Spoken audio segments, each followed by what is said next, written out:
तो हे बच्चों, आज हम पढ़ने वाले हैं पदार्थ का भौतिक रूप। यानी कि पदार्थ जो है, मतलब कि पदार्थ का भौतिक रूप क्या होता है। ठीक है, जो हमने पहला टॉपिक पढ़ा था वो था उसका इंट्रोडक्शन। अब हम पढ़ेंगे पदार्थ का भौतिक रूप, यानी है ना। तो इसके अंदर फर्स्ट पॉइंट, एक पॉइंट एक यानी कि क्या रहा है कि पदार्थ के जो पदार्थ होता है वो कणों से मिल करके बना होता है। तो हम इस चीज़ को सिद्ध कैसे करें कि जो पदार्थ होता है वो कणों से मिल करके बना होता है। तो इसमें सबसे पहले एक विचारधारा प्रचलित हुई थी, मतलब कि बहुत पुरानी बात है। ये माना जाता था कि लकड़ी की तरह सतत होता है, यानी कि जो पदार्थ होता है वो लकड़ी की तरह सतत होता है, यानी कि पूरे का पूरा एक ही कण हो गया, है ना। यानी कि जो पूरी की पूरी जो लकड़ी जिस तरह से हमें दिखती है वो पूरी की पूरी एक कण की तरह हो गई, है ना। मतलब बहुत बड़ा कण है वो, जो है वो लकड़ी की तरह होता है। ठीक है, लेकिन फिर एक विचारधारा ये थी कि जो जो पदार्थ होता है वो रेत की तरह कई सारे कणों से मिल करके बना होता है। ठीक है, कई सारे छोटे छोटे कणों से एक बहुत बड़ा पदार्थ बना होता है। तो इस चीज़ को देखने के लिए हम एक एक्टिविटी देखेंगे। तो एक्टिविटी ये है कि हमें क्या काम करना है कि एक 100 ml का बीकर लेना है। ठीक है, 100 ml के बीकर के अंदर चीनी या फिर नमक का हमें क्या करना है, एक थोड़ा सा चीनी या फिर नमक है वो उसके अंदर क्या करना है, हमें डिज़ोल्व कराना है। ठीक है, क्या कराना है, डिज़ोल्व यानी कि घोलना है। तो जब हम इसके अंदर बीकर के अंदर 100 ml बीकर के अंदर यानी कि वाटर हम लेते हैं, तो उसके अंदर अगर हम चीनी को घोल देते हैं तो हमें क्या मिलता है कि यहाँ पर जो चीनी होती है या फिर जो नमक होता है वो उसके अंदर घुल तो जाता है। चीनी या फिर नमक जो है वो उसके अंदर घुल तो जाता है, लेकिन क्या इसके वॉल्यूम के अंदर कोई चेंज आएगा? नहीं आएगा। क्योंकि वॉल्यूम के अंदर कोई चेंज क्यों नहीं आएगा? क्योंकि हमारे पास जो वाटर जो होता है ना, हमारे पास जो वाटर है, इस वाटर के अंदर, है ना, इस वाटर के मॉलिक्यूल्स के बीच में एक स्पेस होता है जिसको हम बोलते हैं इंटरमॉलिक्यूलर स्पेस। ठीक है, क्या बोलते हैं?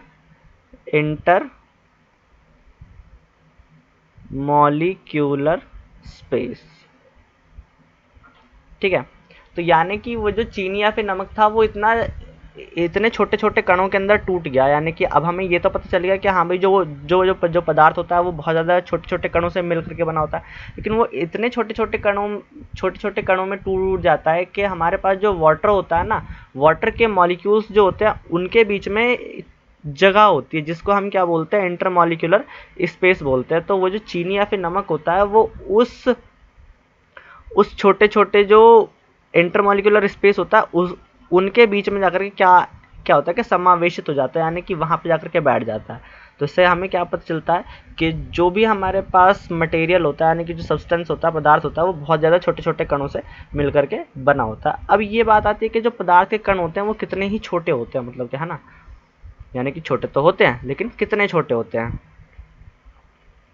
तो इसके लिए हमें एक और एक्टिविटी देखनी पड़ेगी। तो एक्टिविटी ये बोलती है कि हमें 100 ml ऑफ वाटर लेना है। ठीक है, 100 ml ऑफ वाटर के अंदर हमने क्या डालना है, KMnO4 डालना है थोड़ा सा। ठीक है, KMnO4 डालने के बाद क्या होता है कि जो उसका जो कलर होता है वो कैसा हो जाता है, वो गया हमारे पास डार्क पर्पल कलर का। ठीक है, डार्क पर्पल कलर में से फिर हमने एक और बीकर लेना है जिसके अंदर 90 ml ऑफ वाटर लेना है, और इस वाले बीकर में से 10 ml जो KMnO4 का जो मिक्सचर है पानी के साथ वो इसके अंदर डालना है।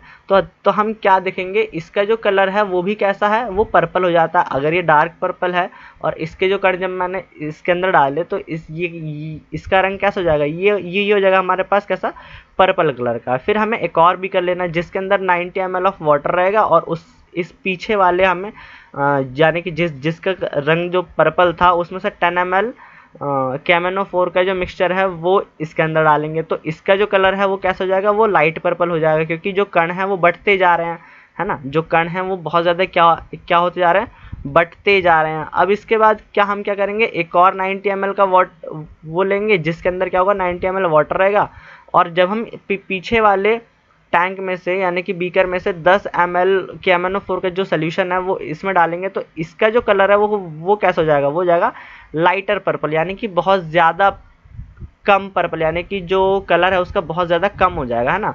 तो इससे हमें पता क्या चलता है कि भाई, अच्छा, रियलिटी में यहाँ पे क्या हो रहा है कि यहाँ पे जो हमारे पास जो कण है ना, यानी कि जो KMnO4 के जो कण हैं वो बहुत ज़्यादा छोटे हैं।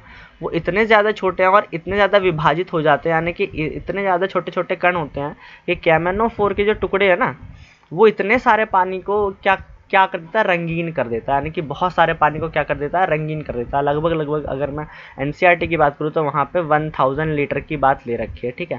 यानी कि MnO4 के जो छोटे छोटे जो टुकड़े होते हैं वो बहुत सारे पानी को क्या कर देते हैं, रंगीन कर देते हैं। अब एक छोटे से टुकड़े के अंदर छोटे छोटे बहुत सारे क्या होते हैं, कण होते हैं, ठीक है। ये जो छोटे छोटे टुकड़े होते हैं वो कण के अंदर क्या हो जाते हैं, विभाजित हो जाते हैं और फिर जब बहुत ज़्यादा क्या क्या करते रहते हैं, फैल जाते हैं, ठीक है। तो इससे हम चलता है कि जो कण हो मतलब कि जो पदार्थ होता है वो बहुत ज़्यादा छोटे छोटे कणों का मिल करके बना होता है, ठीक है। चलो।